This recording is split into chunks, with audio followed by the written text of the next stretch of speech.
ഇനിയിപ്പോ എന്താ ചെയ്യാ? ഞാനെന്ത് ചെയ്യാനാ? എന്ത് പറ്റി സാർ? പഞ്ചറായി. ഭാഗ്യം. അല്ല, ഇവിടെ വെച്ച് പഞ്ചറായത് ഭാഗ്യം. തൊട്ടപ്പുറത്താണെങ്കിൽ വലിയൊരു കാന ഉണ്ടായിരുന്നു. ആ കാനയിലേക്ക് ജീപ്പ് വന്ന് സാറിന് എന്തെങ്കിലും അപകടം പറ്റുമെന്ന് പേടി. അങ്ങനെ ഭാഗ്യം. സാറ് ഇനിയിപ്പോ പഞ്ചർ ഒട്ടിക്കണമെങ്കിൽ 10 കിലോമീറ്റർ അപ്പുറത്തെങ്ങാണ്ട് ഒരു കടയുള്ളൂ സാർ.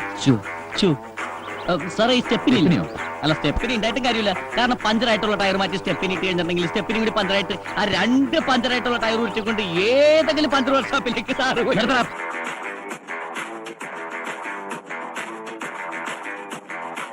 സൂപ്പറായിട്ട് പഞ്ചർ ഒട്ടിക്കുന്ന ടീം ഇവിടെ അടുത്തുണ്ട് സാർ.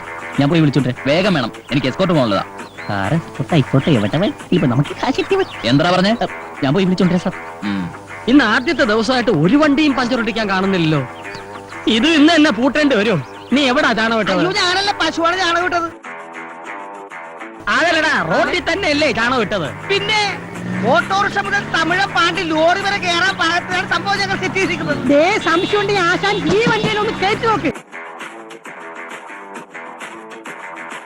ആദ്യം ഈ വണ്ടി തന്നെ പഞ്ചർ ആയിക്കോട്ടെ. അയ്യോ ആശാനെ, എന്നെ വല്ലതും വീണോ? ഒരു ജീപ്പ് ഒന്ന് കയറിയിട്ടുണ്ട്. ഞാനവരെ പിടിച്ചിരിക്കാം. വേഗം വാ. Puncture Pradesh ready. ജീപ്പിക്കാരെ തുടക്കം മോശമല്ല.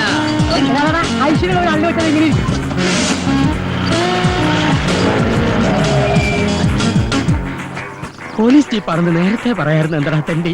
അഭിനന്ദാശനെ, നമുക്കിട്ട് പണിയുന്നവരില്ലേ, ആദ്യ പണി അവർക്കിട്ട് തന്നെ തുടങ്ങാം. നല്ല ഐശ്വര്യായിരിക്കും. പണി തുടങ്ങാം. Good morning sir. സാർ, ഇതാണ് ഞാൻ പറഞ്ഞ പാർട്ടി. പഞ്ചർ പ്രദേശ്, ഇത് കൊള്ളാമല്ലോ. അതെ സാർ, ഇത് ഹൈവേയിൽ മാത്രം കണ്ടുവരുന്ന ഒരു മൊബൈൽ വർക്ക്ഷോപ്പാണ്. ഇതിന്റെ പ്രത്യേകത എന്തെന്ന് വെച്ചാൽ, റോഡിൽ വെച്ച് പഞ്ചറായാൽ ഞങ്ങൾ റോഡിലെത്തും. അതെ, കാട്ടിൽ വെച്ച് പഞ്ചറായാൽ കാട്ടിലെത്തും. വീട്ടിൽ വെച്ച് പഞ്ചറായാൽ വീട്ടിലെത്തും. വെള്ളത്തിൽ വെച്ച് പഞ്ചറായ ഇവന്റെ തന്ത എത്തും.